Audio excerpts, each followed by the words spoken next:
I will say most people will think that I'm very naive for thinking this because everybody right now in the Twitter space, X space, Instagram, social media, all of our media pundits say we're divided up beyond any understanding. We're incredibly polarized. There's zero chance of people actually engaging and working together. And yet, I'm seeing a very different reality on the ground between people. There's a difference between the perception of the elite and what people are talking about.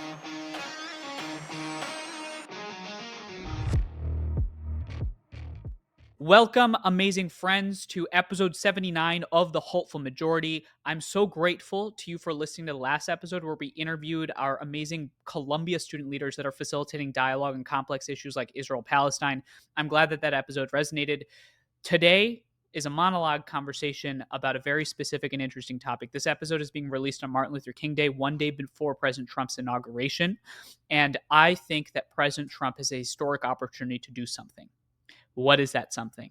That's the focus of this topic. That's the focus of this conversation. So, as everybody knows, if you're new to this episode, every Monday, YouTube, Spotify, Apple, wherever you get your content, we talk about and have productive and nuanced conversations on various issues. We'll bring on experts, candidates, political leaders, intellectual authors, etc.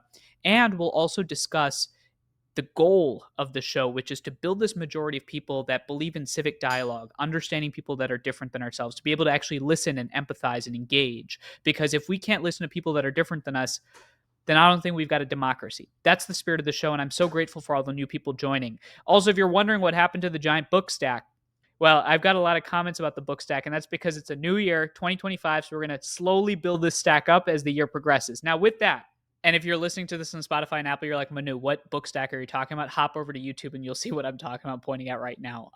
What is the historic opportunity that's ahead of President Trump? Now, I will say most people will think that I'm very naive for thinking this because everybody right now in the Twitter space, X space, Instagram, social media, all of our media pundits say we're divided up beyond any understanding. We're incredibly polarized. There's zero chance of people actually engaging and working together. And yet, I'm seeing a very different reality on the ground between people. There's a difference between the perception of the elite and what people are talking about because most people want to listen to people that are different than themselves. Most people want our political leaders to work with each other. Most people are craving an America that is not as divided as it is today, but an America that actually works together and listens to each other.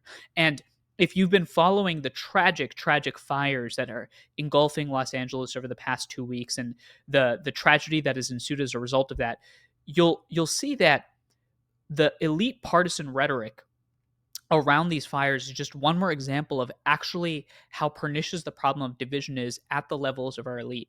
If you watched, for example, Jon Stewart last week, where he talked about the GOP hypocrisy in wildfires and how this is purely a problem because of certain things, or if you watch somebody like Patrick Bet-David and Valuetainment, and you listen to that podcast and you hear a lot of right-wing influencers talking about how it's all Gavin Newsom's fault. You see President Trump weaponizing the fires to achieve his political gains. You see the Democrats deflecting. And, the problem in all of this, is the tragedy that no problems actually get solved.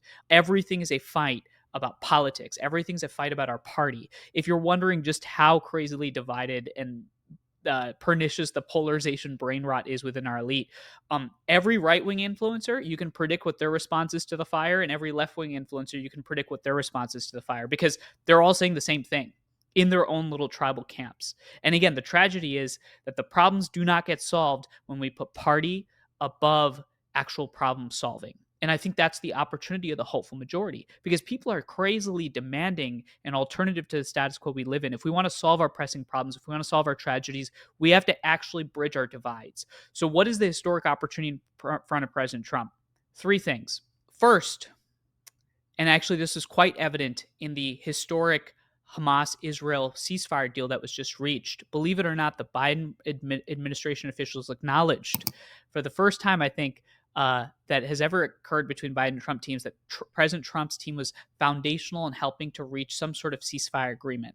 That type of bipartisan cooperation, nobody could have predicted. Importantly, the fact that they're actually giving credit publicly, I think, elucidates the fact that I think President Trump actually has a unique opportunity to highlight bipartisan parts of his agenda and actually drive those home. I think the American people deserve to actually see issues where there's general alignment and actual progress made on. A perfect example of this, DOGE, Department of Governmental Efficiency, led by Vivek Ramaswamy and Elon Musk.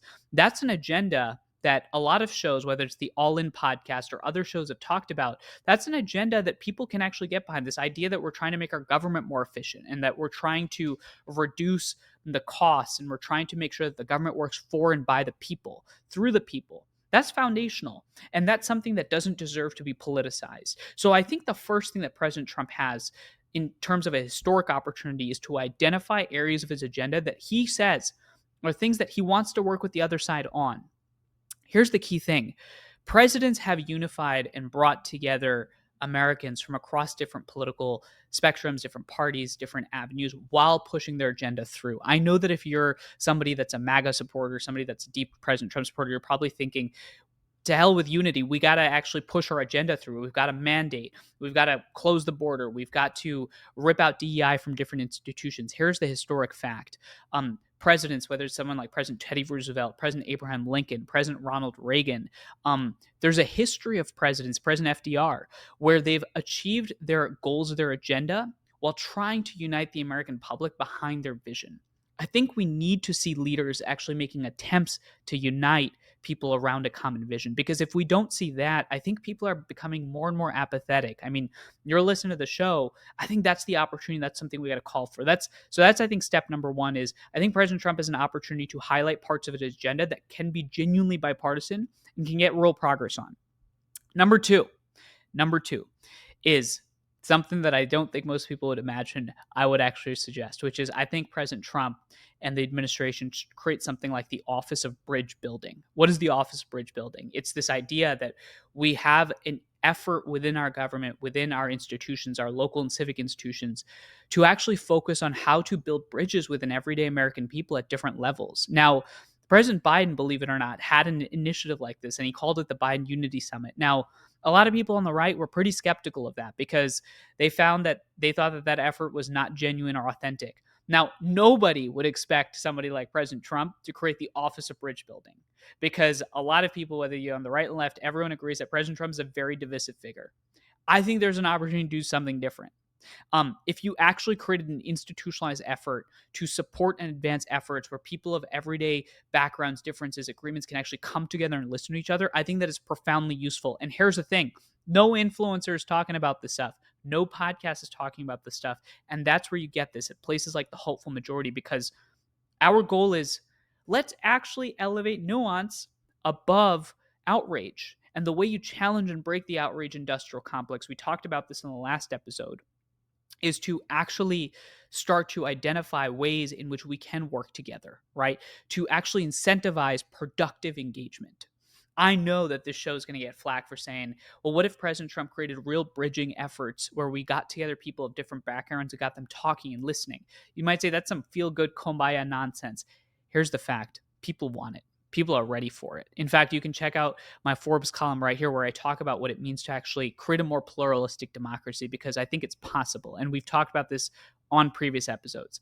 Finally, part 3 is I think President Trump has a unique opportunity to elevate the unifiers in our country, to elevate the people that are trying to stitch together the civic fabric, the people that are not trying to grift on the moment right now on the left or the right, and instead they're actually trying to bring everyday Americans together to understand and solve problems.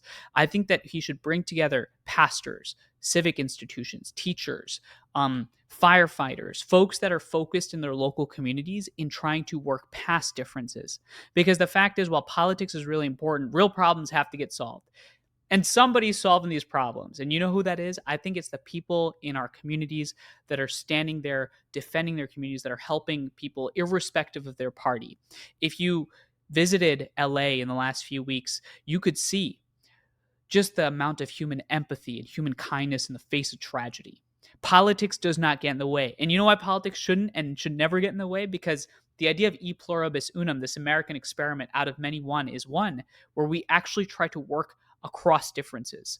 In fact, if you saw the tweet that was shown at the earlier part of the show where we talked about the Israel-Hamas ceasefire deal, we should reward something like President Biden acknowledging President Trump, saying, I give credit to him for the help in the ceasefire deal. We should incentivize this type of work. And I think if something like President Trump actually incentivizes and elevates unifiers, I don't think anybody's expecting it. Now, I want to address some of the critics that are listening to this that are on the left. And folks that are listening to that, they're saying, Manu, this is just sanitizing all the bad things that President Trump is going to do from my perspective. Well, let me say something. You know, I think it's essential that we try to ensure that every president that comes in is going to succeed, that we want them to succeed. And more importantly, I think that at this moment, there's an opportunity to actually look at the policies and their impact, to actually assess them on their merit. What you're going to see coming out of MSNBC and CNN over the next 4 years is likely going to be critique unless they change their business models, right? It's likely going to be, I'm going to drive outrage against President Trump's agenda. And what is Fox News and the Daily Wire and all these other media platforms going to do?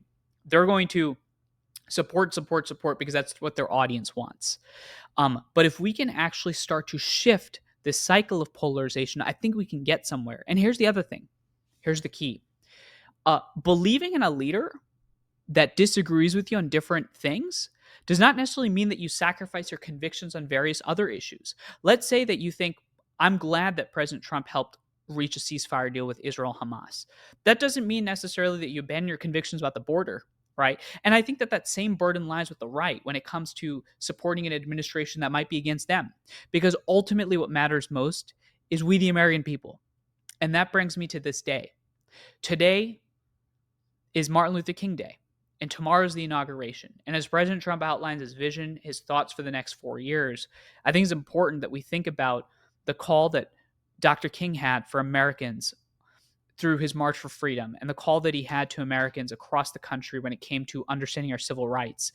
You can actually go to episode 32 where I interviewed Jonathan Eig, who wrote the biography, one of the most definitive biographies of Dr. King in the past 5-6 years. It was a fascinating conversation because it discussed what it means to build common bonds despite being engulfed in a period of incredible division. What does it actually mean to reach across and to bring along allies to your cause despite the fact that you have strong convictions? Because I don't know why we've gotten to this point in our country where the notion of love, where the idea of reaching to somebody that's different than you is seen as betraying your cause. In fact, I think that's a betrayal of our democracy and our fellow Americans. I think that we actually play into the hands of the grifters and the influencers on the right and the left that believe that we have to stay divided because you know who wins in a state of division? It's not us, the people. It's not the hopeful majority. It's them. And I think we have an opportunity to ask and hope and importantly call for opportunities for President Trump to do something historic, which is let's start laying the foundation for us to actually work together. Now, some might see this as naive. Some might see this as hopelessly optimistic. And yet I see this as our duty. It's our duty to demand something more effective and more better and something that demands a possibility for hope. And if you're wondering again, well, what's the evidence for people coming together and actually working on things? Last week, we had on our student leaders at Columbia University talk about how they bridged the divide and importantly held conversations on Israel-Palestine. These young people are setting an example for what is actually possible. And if we don't reward that example, I think we're betraying our future. And that's why the hopeful majority in the show is built to enable us to think about how to build tribes that are bigger than our political identities. And every week, we either have a monologue or we bring on some fascinating guests. So your feedback, your input is essential. Please like and subscribe. If you believe in this notion of actually elevating a better politics, leave a review on Spotify or Apple, wherever you are. I appreciate you listening because we're building this hopeful majority together. Tomorrow is Inauguration Day. Tomorrow is the start of a next chapter in American history. And actually, if you go back to episode 3 of The Hopeful Majority, way back, I had on a fascinating guest in Isabel Brown talk about how the American experiment is one that is incredibly ambitious because it is still incredibly young. And we've talked about the fact that while we're going to be 250 years old in 2026 in the context of empires and civilizations, that's not that long. We've got a lot of work ahead of us, friends. And importantly, I think President Trump is a historic opportunity that most people are not talking about because it's not in the interest of we the people. It is in the interest of grifters to not talk about how we bring our country together. So with that, I'll see you next week. I appreciate you. And hopeful majority powers on. I'm curious to see what President Trump is going to talk about in tomorrow's inauguration. And importantly, have a lovely Martin Luther King Day.